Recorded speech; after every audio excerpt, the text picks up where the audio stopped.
Hello friends, RRB NTPC 2026 की तैयारी करने वाले सभी छात्र ध्यान दें। रेलवे का एग्ज़ाम बिना जीके जीएस के पास करना नामुमकिन है।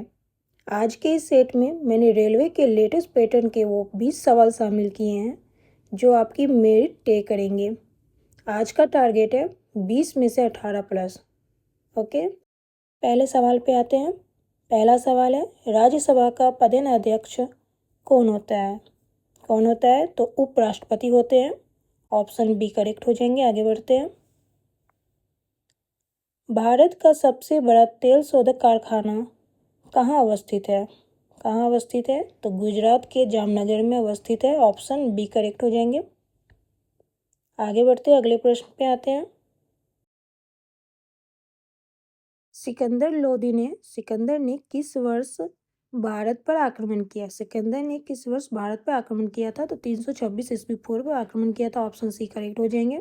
आगे बढ़ते हैं।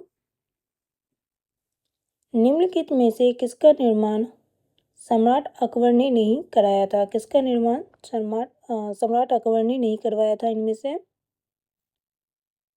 तो दिल्ली की जामा मस्जिद का निर्माण अकबर ने नहीं कराया था। ऑप्शन सी करेक्ट हो जाएंगे। आगे बढ़ते हैं, अगले प्रश्न पे आते हैं। संसद के सदस्य बनने हेतु न्यूनतम आयु क्या होनी चाहिए? तो न्यूनतम आयु होनी चाहिए संसद के सदस्य बनने के लिए 25 वर्ष। ऑप्शन सी करेक्ट हो जाएंगे। आगे बढ़ते हैं, अगले प्रश्न पे आते हैं। भारत में सबसे अधिक क्षेत्रफल में किस फसल की खेती होती है? किस फसल की खेती होती है सबसे अधिक? धान की खेती होती है। ऑप्शन डी करेक्ट हो जाएंगे। आगे बढ़ते हैं, अगले प्रश्न पे आते हैं। तराइन का प्रथम युद्ध किस वर्ष हुआ था? तराइन का प्रथम युद्ध कब हुआ था? तो 1191 ईस्वी में हुआ था। ऑप्शन डी करेक्ट हो जाएंगे। आगे बढ़ते हैं, अगले प्रश्न पे आते हैं। प्रथम वित्त आयोग का गठन कब किया गया था?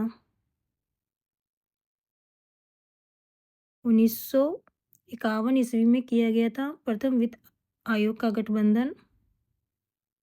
ऑप्शन सी करेक्ट हो जाएंगे। आगरा शहर को किसने बसाया था? तो आगरा शहर को बसाया था सिकंदर लोदी ने। ऑप्शन डी करेक्ट हो जाएंगे। आगे बढ़ते हैं, अगले प्रश्न पे आते हैं।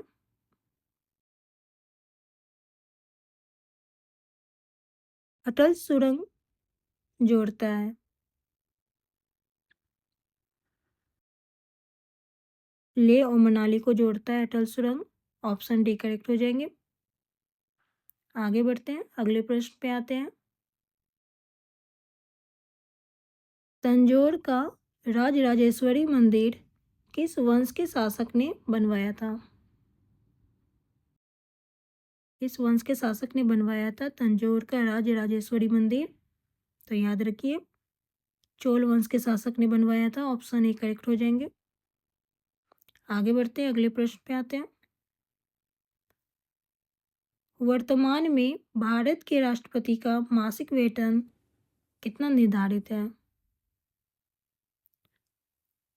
5 लाख निर्धारित है मासिक वेतन राष्ट्रपति का। ऑप्शन डी करेक्ट हो जाएंगे।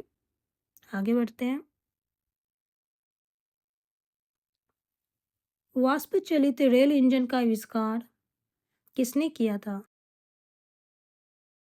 तो जॉर्ज स्टीफेसन ने किया था वाष्प चलित रेल इंजन का आविष्कार। ऑप्शन सी करेक्ट हो जाएंगे। आगे बढ़ते हैं।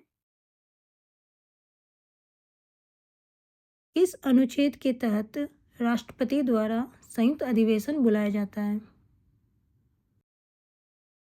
अनुच्छेद 108 के तहत राष्ट्रपति द्वारा संयुक्त अधिवेशन बुलाया जाता है। ऑप्शन बी करेक्ट हो जाएंगे। आगे बढ़ते हैं। आधार कार्ड में कुल कितने अंक होते हैं? कितने अंक होते हैं आधार कार्ड में? तो 12 अंक होते हैं, ऑप्शन सी करेक्ट हो जाएंगे। आगे बढ़ते हैं, अगले प्रश्न पे आते हैं। ओएनजीसी की पहली महिला अध्यक्ष कौन बनी है? तो अलका मित्तल बनी है ओएनजीसी की पहली महिला अध्यक्ष, ऑप्शन डी करेक्ट हो जाएंगे। आगे बढ़ते हैं। इनमें से कौन सम्राट अकबर के शासन में राजस्व मंत्री थे? टोडरमल थे सम्राट अकबर के शासन में राजस्व मंत्री, ऑप्शन सी करेक्ट हो जाएंगे। आगे बढ़ते हैं, अगले प्रश्न पे आते हैं। ग्राम और लघु उद्योग समिति को किस समिति के रूप में जाना जाता है? किस समिति के रूप में जाना जाता है ग्राम और लघु उद्योग समिति को? तो करवे समिति के रूप में जाना जाता है, ऑप्शन बी करेक्ट हो जाएंगे। आगे बढ़ते हैं, अगले प्रश्न पे आते हैं। तिरंगे को राष्ट्रध्वज के रूप में कब स्वीकार किया गया? तिरंगे को राष्ट्रध्वज के रूप में कब स्वीकार किया गया? तो लाहौर कांग्रेस में 1929 ईस्वी में किया गया था, ऑप्शन ए करेक्ट हो जाएंगे। आगे बढ़ते हैं। भारत सरकार ने कब एक नई आर्थिक नीति पेश की? 1991 ईस्वी में एक नई आर्थिक नीति पेश की गई थी, भारत सरकार ने की थी, ऑप्शन ए करेक्ट हो जाएंगे। ओके।